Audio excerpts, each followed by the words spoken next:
2012 അവർ ആരംഭിച്ചു. 2013 ആരംഭത്തിലാണ് അതുമായിട്ട് ബന്ധപ്പെട്ട് ഞാൻ പോകുന്നത്. എൻ്റെ ഒരു വളരെ സ്നേഹിക്കപ്പെടുന്ന ബഹുമാനിക്കപ്പെടുന്ന ഒരു സുഹൃത്തിൻ്റെ നിർബന്ധപ്രകാരമാണ് 2020 പോകാൻ കാരണമായത്.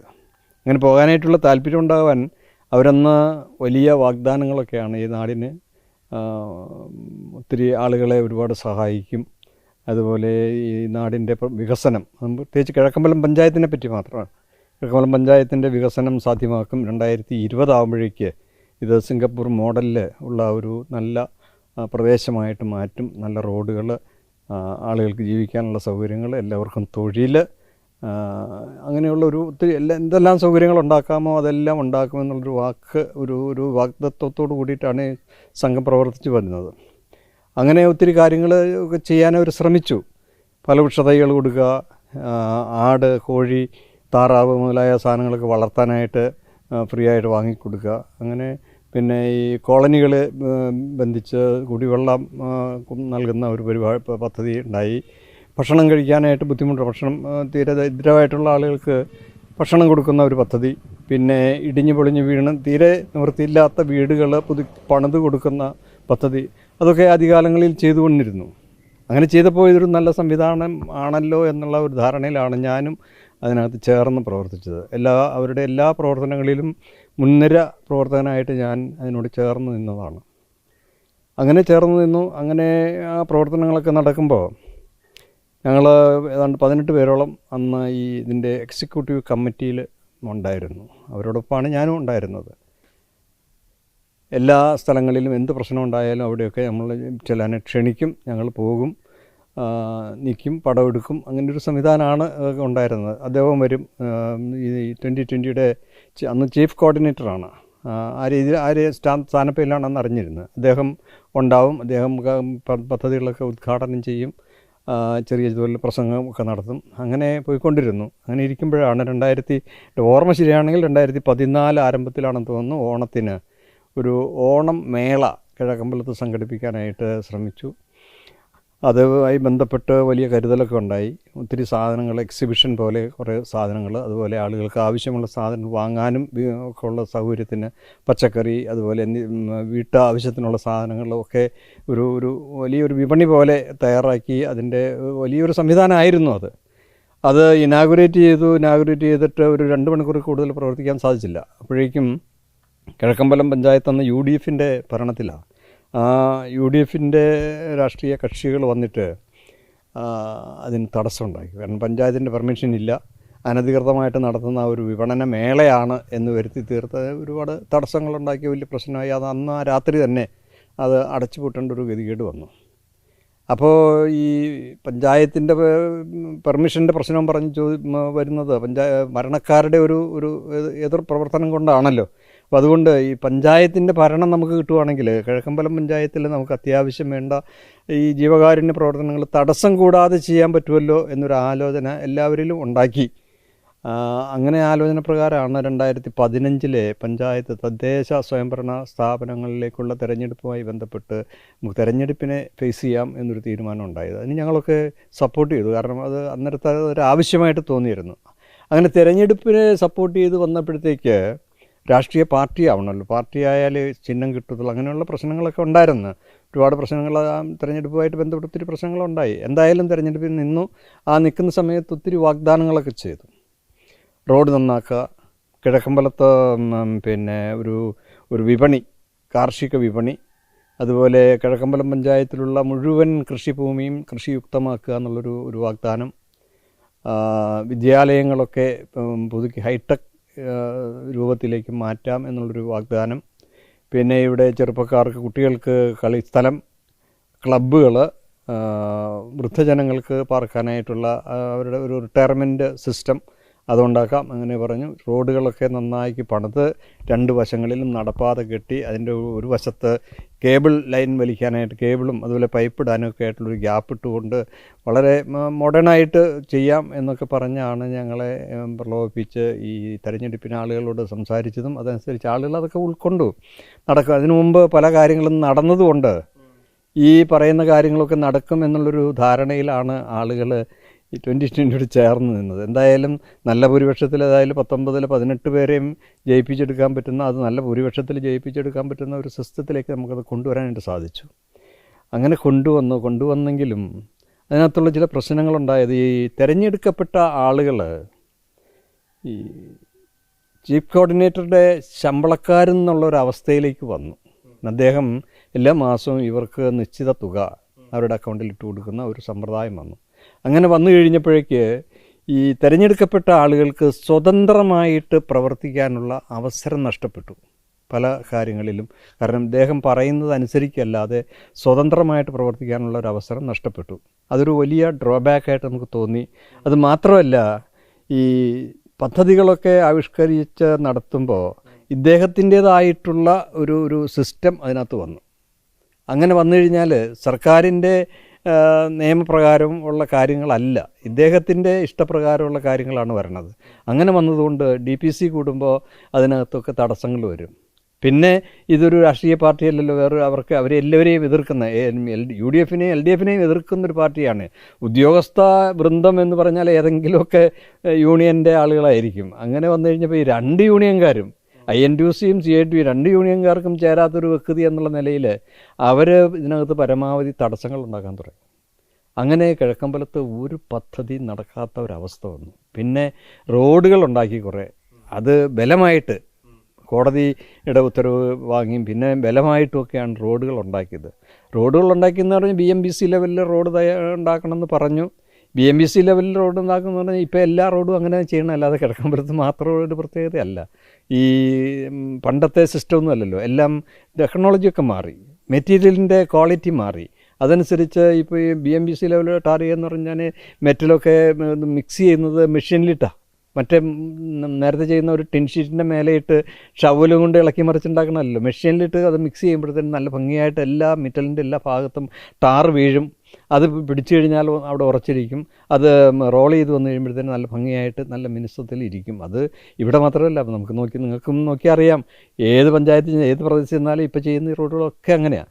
എന്തായാലും റോഡ് നമ്മൾ അന്ന് വരെ തെരഞ്ഞെടുക്കപ്പെട്ടവർക്കെല്ലാം ശമ്പളം നിശ്ചയിച്ചു. പുറമെ ഗവൺമെൻറ് അലവൻസ് പറഞ്ഞാൽ തുച്ഛമായ പൈസയല്ലേ ഉള്ളൂ. അതുകൂടാതെ എനിക്ക് തോന്നുന്നത് 15,000 ഗ്രേഡ് അനുസരിച്ച് സാധാ മെമ്പർമാർക്ക് ഒരു തുക, ഞാൻ ഓർക്കണില്ല, കൃത്യമായിട്ട് ഞാൻ ഓർക്കുന്നില്ല. വൈസ് പ്രസിഡൻറ്റിന് വേറൊരു തുക, പ്രസിഡൻറ്റിന് മറ്റൊരു തുക, ബ്ലോക്ക് മെമ്പേഴ്സിന് വേറൊരു തുക, അങ്ങനെ ആ രീതിയിൽ ഉള്ള ഒരു സംവിധാനം അന്ന് ഉണ്ടാക്കിയായിരുന്നു. അങ്ങനെയാണ് ഇത് മുന്നോട്ട് പോയിക്കൊണ്ടിരുന്നത്. അപ്പോൾ ഈ പ്രശ്നങ്ങളൊക്കെ കാരണം കൊണ്ട് ഉദ്ദേശിച്ച മാതിരി ഇവിടെ ഒന്നും ചെയ്യാനായിട്ട് സാധിച്ചില്ല. അങ്ങനെ ഒരു ബുദ്ധിമുട്ട് ഇതിനകത്ത് ഉണ്ടായി. ഈ പറഞ്ഞ വാഗ്ദാനങ്ങളൊന്നും നിറവേറ്റാനായിട്ട് സാധിച്ചില്ല. ആകപ്പാടെ ചെയ്യാൻ പറ്റിയെന്ന് പറഞ്ഞാൽ എടുത്തു പറയാവുന്നത് ഈ സ്ട്രീറ്റ് ലൈറ്റ് ഇട്ടു. അതിപ്പം പോസ്റ്റ് ഉണ്ടായിരുന്നു, അതിനകത്ത് ലൈറ്റ് അറേഞ്ച് ചെയ്തു. അതിന് വലിയ തടസ്സങ്ങളൊന്നും ഉണ്ടായില്ല, അത് ലൈറ്റ് അറേഞ്ച് ചെയ്തു. രണ്ടാമത്തെ തെരഞ്ഞെടുപ്പ് വന്നു കഴിഞ്ഞപ്പോൾ ഇത്തരം കാര്യങ്ങൾ അന്ന് ചെയ്യാൻ പറ്റില്ല, പറ്റാത്ത കാര്യങ്ങളൊക്കെ ഇനി നിർവഹിക്കും എന്നും പറഞ്ഞാണ് തുടങ്ങിയത്. അങ്ങനെ ഒന്നും സാധിച്ചില്ല. ആകപ്പാടെ ചെയ്യാൻ പറ്റിയത് കുറച്ച് റോഡുകൾ നന്നാക്കാനായിട്ട് സാധിച്ചു, അല്ലാതെ വേറെ ഒന്നും ചെയ്യാൻ പറ്റിയില്ല. സ്കൂളുകളൊക്കെ പുതുക്കി പണിയെന്ന് പറഞ്ഞാൽ സ്കൂളുകളൊക്കെ പൊളിച്ചിട്ട് അതല്ലാതെ പെട്ടെന്നൊന്നും പണിയാൻ പറ്റിയില്ല.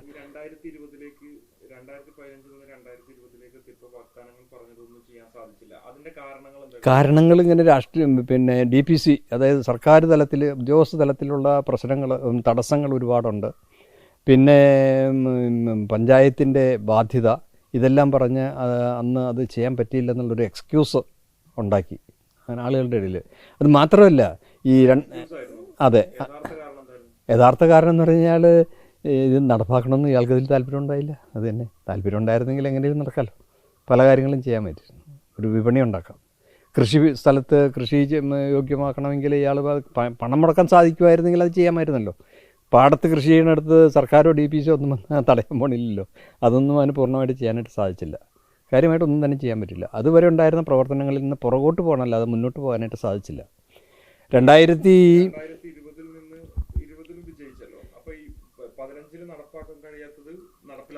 നടപ്പിലാക്കും.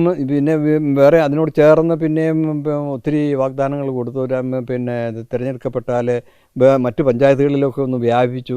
അവിടെയൊക്കെ ഈ ഭക്ഷ്യസുരക്ഷാ മാർക്കറ്റ് അതായിരുന്നു ഒരു കീ പോയിൻ്റ്. ഭക്ഷ്യസുരക്ഷാ മാർക്കറ്റ് അവിടെ പിന്നെ സാധനങ്ങൾക്ക് വില കുറച്ച് കൊടുക്കും. വില കുറച്ച് കൊടുക്കുക എന്ന് പറഞ്ഞാൽ അതിനകത്ത് വലിയ അത്ഭുതമൊന്നുമില്ല. കാരണം ഹോൾസെയിൽ റേറ്റിൽ കിട്ടും. ലാഭം എടുക്കാതെ കൊടുക്കുമ്പോൾ എല്ലാവർക്കും വില കുറച്ച് കൊടുക്കാൻ പറ്റും. അത് ആർക്കാണെങ്കിലും ലാഭം എടുക്കുമ്പോഴാണല്ലോ വില വരുന്നത്. അപ്പോൾ ലാഭം എടുക്കാതെ കൊടുക്കുക. അതിനകത്ത് വലിയ സർവീസോ അല്ലെങ്കിൽ വലിയ വലിയ ത്യാഗമൊന്നും അതിനകത്ത് കാണിക്കാനായിട്ട് പറ്റില്ല. എല്ലാ സാധനങ്ങളും ഹോൾസെയിൽ റേറ്റിലാണ് എടുക്കണത്. ഇപ്പോൾ അരി തന്നെ ഹോൾസെയിലിൽ എടുക്കുമ്പോഴത്തേന് ഈ MRP അല്ലല്ലോ. ഒരുപാട് വ്യത്യാസമുണ്ട്, ഒത്തിരി വ്യത്യാസമുണ്ട്. അതെ അതെ.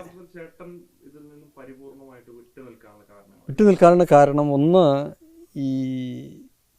ഞാൻ മനസ്സിലാക്കുന്നത്, അത് ശരിയാണോ തെറ്റണമെന്ന് എനിക്കറിയില്ല, ഇദ്ദേഹം ഈ പ്രസ്ഥാനം ഉണ്ടാക്കിയതും ഇതിനകത്ത് ഈ കമ്മിറ്റി അംഗങ്ങളെയൊക്കെ ഇങ്ങനെ വെച്ചതും അദ്ദേഹത്തിന് ഒരു പേരുണ്ടാക്കാനുള്ള ഒരു ശ്രമമായിരുന്നു എന്നുള്ളതാണ്. 2020 4 പഞ്ചായത്തിൽ ഭരണം പിടിക്കത്തക്ക രീതിയിൽ പാർട്ടി വളർന്നു. അസംബ്ലി ഇലക്ഷനിൽ നിന്ന് തോറ്റുപോയെങ്കിലും നല്ല വോട്ട് കിട്ടി. അതെല്ലാം കിട്ടിക്കഴിഞ്ഞപ്പോൾ ഏതാണ്ട് അദ്ദേഹം ഉദ്ദേശിച്ച കാര്യങ്ങളൊക്കെ ഏതൊക്കെ നടന്നു. കാരണം ലോകം ആഗോളതലത്തിൽ ഇയാൾ അറിയപ്പെടുന്ന ഒരു വ്യക്തിയായി മാറി. ഇന്ത്യയിലും കേരളത്തിലും ഇന്ത്യയിലും ഒക്കെ അറിയപ്പെടുന്നൊരു വ്യക്തിയായിട്ട് ഇദ്ദേഹം മാറാനായിട്ട് ഇടവന്നു. അതുവരെ ആരും അറിയുന്ന ഒരു വ്യക്തിയല്ലായിരുന്നു ഇദ്ദേഹം. ആയിരുന്നില്ല, അയാളുടെ സ്വന്തമായിട്ടുള്ള നിലനിൽപ്പിൻ്റെ ഒരു ശ്രമമായിരുന്നു. അങ്ങനെ വന്നു കഴിഞ്ഞപ്പോൾ 2021 അസംബ്ലി ഇലക്ഷൻ കഴിഞ്ഞ് കഴിഞ്ഞപ്പോൾ ഇയാളുടെ ഉദ്ദേശിച്ച കാര്യങ്ങൾ നടന്നു. അതുകൊണ്ട് അന്ന് വരെ ഉണ്ടായിരുന്ന ആളുകളോടൊന്നും താല്പര്യമില്ലാണ്ടായി. ഞങ്ങളെയൊക്കെ ഒരു പരിധി വരെ അവോയ്ഡ് ചെയ്യുന്ന ഒരു സിസ്റ്റത്തിൽ, ഒരു രീതിയിലേക്ക് വന്നു. അങ്ങനെ വന്നു കഴിഞ്ഞപ്പോഴാണ് ഞാൻ അതിനകത്ത് മാറാനായിട്ട് ഇടവന്നത്. നമ്മളൊക്കെ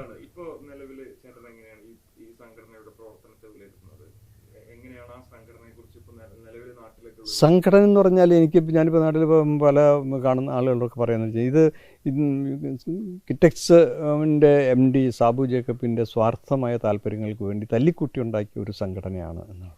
അത് മാത്രമേ എനിക്ക് പറയാൻ പറ്റുള്ളൂ. അന്ന് പാർട്ടി രൂപീകരിക്കുമ്പോൾ ഞങ്ങൾ 14 എക്സിക്യൂട്ടീവ് മെമ്പേഴ്സ് ഉണ്ടായിരുന്നു. ഇന്നിപ്പം ശരിക്കും പറഞ്ഞാൽ 2 പേരെ അതിനകത്ത് അവശേഷിക്കുന്നുള്ളൂ. പിന്നെയുള്ളവരെല്ലാം ഇങ്ങനെ തഴയപ്പെട്ട് മാറിപ്പോയി. ഈ 2 പേരുള്ളത് തന്നെ ആരെന്നൊക്കെ അറിയാമല്ലോ, പ്രസിഡൻറ്റും ചെയർമാനും മാത്രമേ ഉള്ളൂ. പിന്നെയുള്ളവരൊക്കെ മാറി. പിന്നെ 1-2 പേരൊക്കെ അതിൻ്റെ കൂടെ നിൽക്കുന്നുണ്ട്. അത് താല്പര്യത്തോടുകൂടി നിൽക്കുന്നതല്ല എന്നാണ് ഞാൻ മനസ്സിലാക്കുന്നത്. തീർച്ചയായിട്ടും ഏകാധിപത്യമാണല്ലോ. ഇവിടെ പഞ്ചായത്ത് മെമ്പർമാരോട് ചോദിച്ചാൽ പറയാം, അവർക്ക് ഒന്നും ചെയ്യാൻ പറ്റാത്തൊരവസ്ഥയാണ്. അവരുടെ വാർഡുകളിൽ അല്ലെങ്കിൽ അവരുടെ പ്രദേശങ്ങളിൽ എന്തെങ്കിലും ചെയ്യണമെന്ന് വിചാരിച്ചാൽ പെർമിഷൻ ഇല്ലാതെ ചെയ്യാൻ പറ്റില്ല. ഇയാൾ പെർമിറ്റ് ചെയ്യില്ല. അപ്പോൾ അതുകൊണ്ട് ഒരു വാർഡിലും ഒരു മെമ്പർക്കും തനതായിട്ട് ഒന്നും ചെയ്യാൻ ഇന്നേ വരെ സാധിച്ചിട്ടില്ല. 10 കൊല്ലമായിട്ട് 2 ടീം വന്നു. 2 ടീം വന്നിട്ട് ആർക്കും അവരുടെ വാർഡുകളിൽ അല്ലെങ്കിൽ അവരുടെ വാർഡിലെ ആളുകൾക്ക് എന്തെങ്കിലും ഒരു ഗുണം ചെയ്യാനായിട്ട് ഒരു കാര്യം ചെയ്തു കൊടുക്കാനായിട്ട് ഇന്നവരെ ഒരു മെമ്പർക്കും സാധിച്ചിട്ടില്ല. കാരണം അതിന് ഇയാളുടെ പെർമിഷൻ ഉണ്ടോ? ചെയ്യരുതെന്ന് പറഞ്ഞാൽ ചെയ്യാൻ താല്പര്യമില്ല. കാരണം ഈ തിരഞ്ഞെടുക്കപ്പെട്ട ആളുകളൊക്കെ ഈ ശമ്പളത്തിന് വേണ്ടി വന്നിരിക്കുന്നു.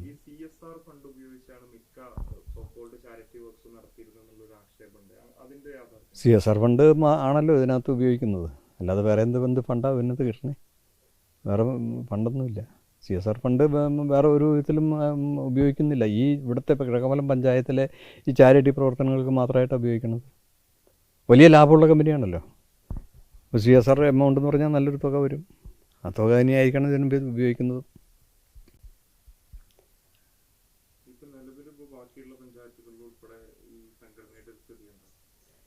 സംഘടനയുടെ സ്ഥിതി ഭരണം ഉണ്ടായിരുന്ന പഞ്ചായത്തുകളിലൊക്കെ ഒരു നെഗറ്റീവ് അനുഭവമായിരുന്നു എനിക്ക് തോന്നുന്നത് കേട്ടോ. ഇനിയിപ്പം ഒന്നും പറയാൻ പറ്റില്ല. കാരണം ഈ ആളുകളുടെ ഉള്ളിൽ ഏതാണ്ട് ഒരു മാജിക്ക് പോലെ ഇങ്ങനെ ഈ 2020 എന്നുള്ള ആ ഒരു ജ്വരം ഇങ്ങനെ അടിച്ചു കയറിയിരിക്കുക. ആളുകൾ ധാരിക്കുന്നത് 2020 ഇല്ലെങ്കിൽ ജീവിക്കാൻ പറ്റില്ലെന്നുള്ളതൊക്കെയാണ്. ഇപ്പം 18 മാസമായി ഭക്ഷ്യസുരക്ഷാ മാർക്കറ്റ് നിന്ന് പോയിട്ട് ഇവിടെ ആളുകൾ ഇവിടെ ജീവിച്ചു പോകല്ലേ. പക്ഷെ അത് ഉൾക്കൊള്ളാനായിട്ട് ഈ ആളുകൾ തയ്യാറാവുന്നില്ല. അതുകൊണ്ടൊരു ചേഞ്ച് പൂർണ്ണമായിട്ടുണ്ടാവുമെന്നൊന്നും എനിക്ക് പറയാൻ പറ്റില്ല. മറ്റു പഞ്ചായത്തുകളിൽ കിഴക്കമ്പലത്തിൻ്റെ ഒരു ഇമേജ് ഇങ്ങനെ കാണിച്ച് കിഴക്കമ്പലത്ത് ഒത്തിരി കാര്യങ്ങൾ ചെയ്തു എന്നൊക്കെ കാണിച്ച് ഇവിടുത്തെ സത്യാവസ്ഥ എന്താണെന്ന് ആർക്കും അറിയില്ലല്ലോ. ഈ പറഞ്ഞുണ്ടാക്കുന്ന പ്രൊപ്പഗേറ്റ് ചെയ്യുന്ന സംഗതികൾ മാത്രമല്ലേ ഉള്ളൂ. അതുകൊണ്ട് മറ്റു പഞ്ചായത്തുകളിൽ ചില ആളുകളൊക്കെ ഇതിനകത്ത് വലിയ ഗൗരവമായിട്ട് ഇതിനകത്ത് ചേർന്ന് പ്രവർത്തിക്കുന്നുണ്ടെന്ന് എനിക്കറിയാം. പക്ഷേ ഇതിൻ്റെ സത്യാവസ്ഥ അറിയുമ്പോൾ അത് ഞാൻ മാത്രം പറയുന്നല്ല, നിങ്ങൾ ഇപ്പോൾ പലരെയും കണ്ട് സംസാരിച്ചല്ലോ, ഞാൻ പറയുന്നത് മാത്രമല്ല. ഇതിൻ്റെ സത്യാവസ്ഥ എന്ന് പറഞ്ഞാൽ എന്നെ സംബന്ധിച്ചിടത്തോളം അതിനകത്ത് ഏതാണ്ട് 8 വർഷത്തോളം അതിനകത്ത് ചേർന്ന് നിന്ന് പ്രവർത്തിച്ച ആളെന്ന നിലയിൽ ഇത് വെറും ഒരു സ്വച്ഛാധിപത്യം, അതായത് ഈ ജനാധിപത്യപരമായിട്ടുള്ള ഒരു സംവിധാനം ഇതിനിട്ടില്ല. 2015 ഇലക്ഷൻ കഴിഞ്ഞപ്പോൾ കുറച്ച് നാളത്തേക്ക് ഓരോ മാസവും അവലോകന യോഗം കൂടുകയും കാര്യങ്ങളെക്കുറിച്ച് സംസാരിക്കുകയൊക്കെ ചെയ്യും. പിന്നെ അതങ്ങ് നിന്നു. 2020 ഭരണത്തിൽ വന്നതിന് ശേഷം ഇന്നേ വരെ ഈ കമ്മിറ്റി വിളിച്ചിട്ടുമില്ല, ഒരു കാര്യം ചർച്ച ചെയ്തിട്ടില്ല. എല്ലാ കാര്യങ്ങളും അദ്ദേഹം തന്നെ തീരുമാനിക്കും, തന്നെ നടപ്പിലാക്കും. ഞങ്ങളാരെയും ഒരു കമ്മിറ്റിയും വിളിച്ചിട്ടില്ല അതിനുശേഷം.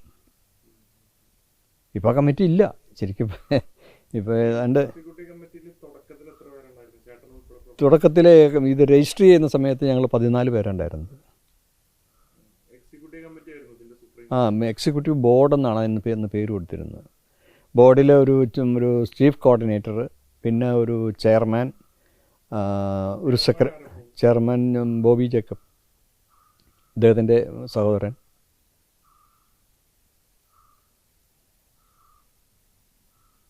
പിന്നെ ഒരു സെക്രട്ടറി ഉണ്ടായിരുന്നു, ഒരു ട്രഷറർ ഉണ്ടായിരുന്നു. അതൊക്കെ പേരിന് മാത്രമേ ഉള്ളൂ. ഒരു കാര്യവും മീറ്റിംഗ് കൂടിയാലും മിനിറ്റ്സ് എഴുതുക അങ്ങനെയുള്ള പരിപാടികളൊന്നും ഞാനിതുവരെ കണ്ടിട്ടില്ല. സാധാരണ യോഗം മിനിറ്റ്സൊക്കെ വേണമല്ലോ, അങ്ങനെയൊന്നുമില്ല.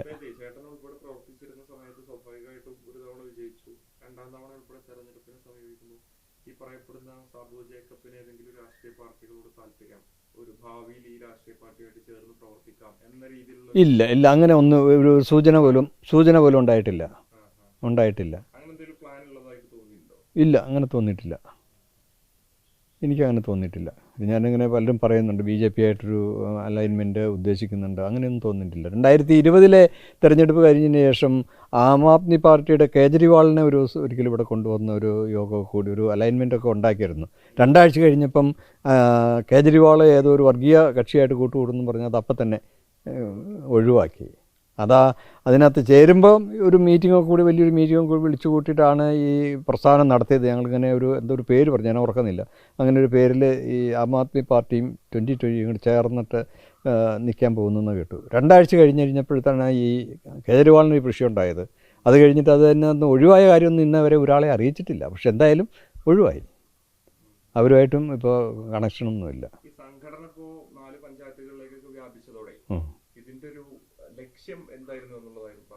ലക്ഷ്യം എന്ന് പറയുന്നത് ജനക്ഷേമം, ആളുകളെ പിന്നെ ഈ സാധാരണ നിലയിൽ നിന്ന് ഉദ്ധരിച്ചു കൊണ്ടുവരിക, വികസനം, അതാണ്. അസംബ്ലി തെരഞ്ഞെടുപ്പ്, പഞ്ചായത്ത് തെരഞ്ഞെടുപ്പിൽ നല്ല പ്രകടനം വന്ന് 4 പഞ്ചായത്ത് കിട്ടിക്കഴിഞ്ഞപ്പോൾ അസംബ്ലി ഇലക്ഷൻ നിന്ന് കഴിഞ്ഞാൽ ജയിച്ചാൽ നമുക്ക് 1-2 MLA കിട്ടും. ഇവിടുത്തെ അവസ്ഥ വെച്ച് നോക്കുമ്പോൾ ഒരു 50-50 ആയിട്ടൊക്കെ വരുമല്ലോ. 1-2 ആളുടെ വ്യത്യാസത്തിലല്ലേ ഭൂരിപക്ഷം വരണത്. അപ്പോൾ നമുക്ക് ഒരു MLA ആണെങ്കിലും ആ MLAക്ക് ഒരു സ്ഥാനം ഉണ്ടാവും, ഒരു ബലം ഉണ്ടാവും. അപ്പോൾ ആ ബലം കിട്ടാൻ വേണ്ടിയിട്ടാണ് അന്ന് അങ്ങനെ ഒരു ധാരണയോട് കൂടിയിട്ടാണെന്ന് പറഞ്ഞത്. ഈ സംഘടന പോകുമെന്നാണ് ഞാൻ പ്രതീക്ഷിക്കുന്നത്. കാരണം വെച്ചാൽ കേജ്രിവാൾ അത്രയും ഗൗരവമായിട്ട് വന്നിട്ടും അയാളും പോയില്ലേ. ഇത് ഒരാളുടെ ഒരു വ്യക്തിയുടെ മാത്രം താല്പര്യത്തിൽ പോകുന്നൊരു സംഘടനയാണ്. അത് കാരണം കൊണ്ട് ഇതിനത്ര വലിയ ഭാവി ഉണ്ടാവുമെന്ന് ഞാൻ പ്രതീക്ഷിക്കുന്നില്ല. പിന്നെ കേരളത്തിലെ ജനം എങ്ങനെയാണെന്ന് നമുക്ക് പറയാൻ പറ്റില്ലല്ലോ. രാഷ്ട്രീയത്തിൽ തന്നെ അങ്ങോട്ടും ഇങ്ങോട്ടും മാറി മറിഞ്ഞ് നടക്കുന്ന ആളുകൾ. അതുകൊണ്ട് എനിക്ക് കൃത്യമായിട്ടൊന്നും പറയാൻ പറ്റില്ല. എന്തായാലും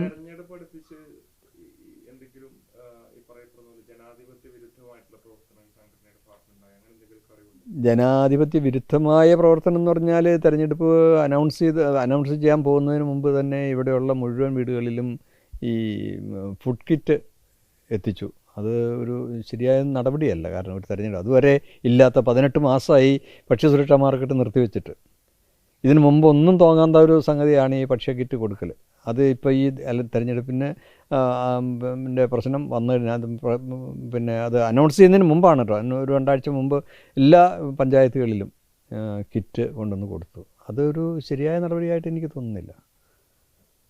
അതുപോലെ ഇപ്പോൾ ഒത്തിരി വാഗ്ദാനങ്ങൾ ഡിസംബർ മാസത്തിലെ തെരഞ്ഞെടുപ്പ് കഴിഞ്ഞാൽ ഉടനെ ഭക്ഷ്യസുരക്ഷാ മാർക്കറ്റ് റീഓപ്പൺ ചെയ്യും, അതുപോലെ ഈ ഇതിൻ്റെ പ്രവർത്തകർക്കൊക്കെ അവരുടെയൊക്കെ പിന്നെ phone number, Google Pay number സംഘടിപ്പിക്കുന്നുണ്ടൊക്കെ ഞാൻ കേട്ടതാണ്. എനിക്ക് കൃത്യമായിട്ട് അറിയില്ല കേട്ടോ. അങ്ങനെ സംഘടിപ്പിക്കുന്നുണ്ടെന്ന് പറയുന്നുണ്ട്, അവർക്കൊക്കെ പണം കൊടുക്കാനായിട്ട്. അതൊന്നും നല്ല ഒരു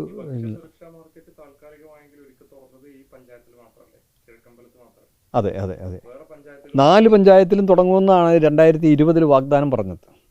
അന്ന് ഞങ്ങളെ കൊണ്ടൊക്കെ പറയിപ്പിച്ച 4 സ്ഥലത്തും ഭക്ഷ്യസുരക്ഷാ മാർക്കറ്റ് ഉണ്ടാവും, 4 പഞ്ചായത്തിലും വെയിറ്റിംഗ് ഷെഡുകൾ, ബസ് സ്റ്റാൻഡുകൾ പണിയും, അവിടെയൊക്കെയും പിന്നെ രാവിലെ 8 മുതൽ വൈകുന്നേരം 8 വരെ ഫ്രീ ആയിട്ട് ഫുഡ് കൊടുക്കുന്ന സംവിധാനം ഉണ്ടാവുമെന്നൊക്കെ ഞങ്ങളെ കൊണ്ട് പ്രസംഗിപ്പിച്ചതാണ്. പക്ഷേ ഇന്നവരെ 5 കൊല്ലം കഴിഞ്ഞിട്ടും ഇത് ഒരു നടപടിയൊന്നും ഉണ്ടായിട്ടില്ല.